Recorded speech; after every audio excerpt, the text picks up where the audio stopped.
কাজ করলাম। আমিও তো পার্লামেন্টে রেলের কথা বলেছি, প্রথম বছর আমি এডিসির ক্ষমতা রেলের কথা বলেছি। আমি তো প্রথম ব্যক্তি এডিসিতে 50টা সিট করে বলেছি।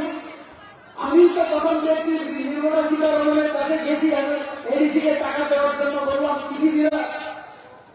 তো আমি কোন কাজটা করিনি?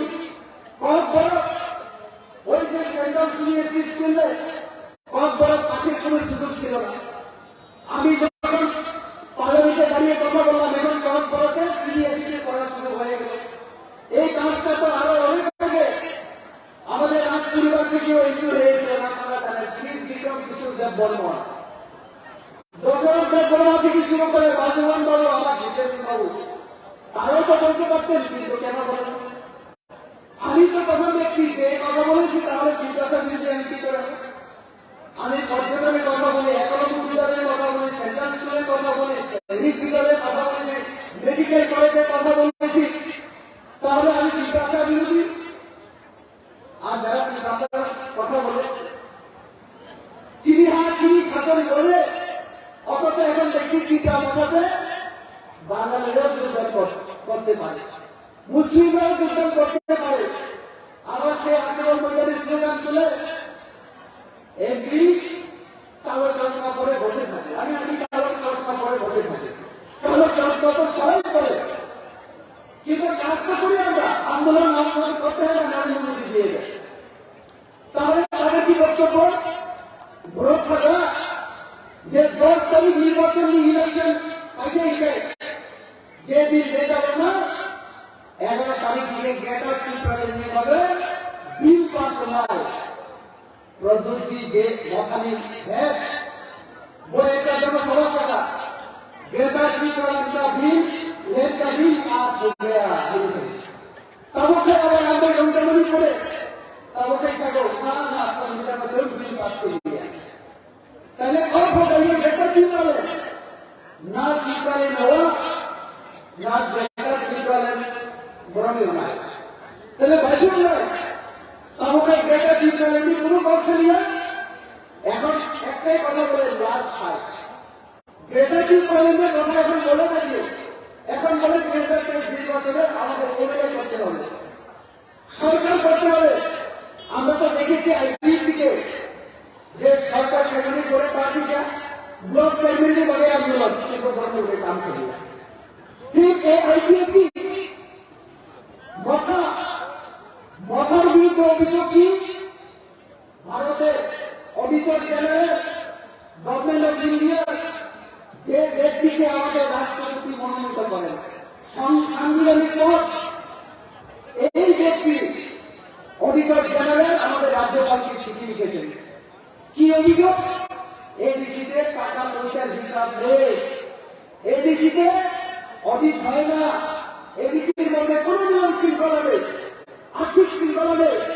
রাজ্যপালকে বলেছেন আপনি ব্যবস্থা নেই। আমি যখন সাংবাদিক সম্মেলন করে বললাম পূর্ণচন্দ্র জমাতিয়া যারা বলে আমরা পুলিশ কাটি না, আমরা বিএনপি কাজটা পছন্দ করি না, রেবতীর মতো বিপ্লব দেবের মতো আমরা পুলিশ গাড়ি নিয়ে চলার মানুষ না, তাহলে আমাদের প্রশ্ন, আমার প্রশ্ন, পূর্ণচন্দ্র বাবু প্রায় 15 লক্ষ টাকা তুলে পুলিশকে রাখার জন্য কেন ভাড়া পুলিশকে রাখার জন্য কেন ঘর বানাবে?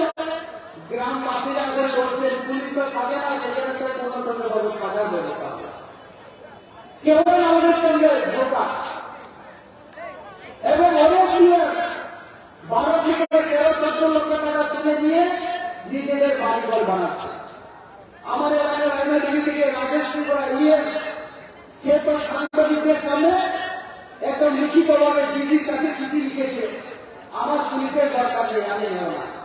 এই রাজেশ ত্রিপুরা 12 লক্ষ না 12 লক্ষ টাকা তুলে নিয়েছে। আমার কাছে কাগজ আছে, আপনারা যদি কারো দরকার হয় আমি কাগজ দিতে পারি, কারো তার আমি কথা বলি। তাহলে এই টাকা কেন তুলে নিলে? পুলিশ টাকার জোটাবাজি দেয়ার কারণ তো পুলিশের যে আবার পুলিশকে রাখার জন্য মানে বলতে পারে না টাকা তুলে নিজের ঘর বানাবে।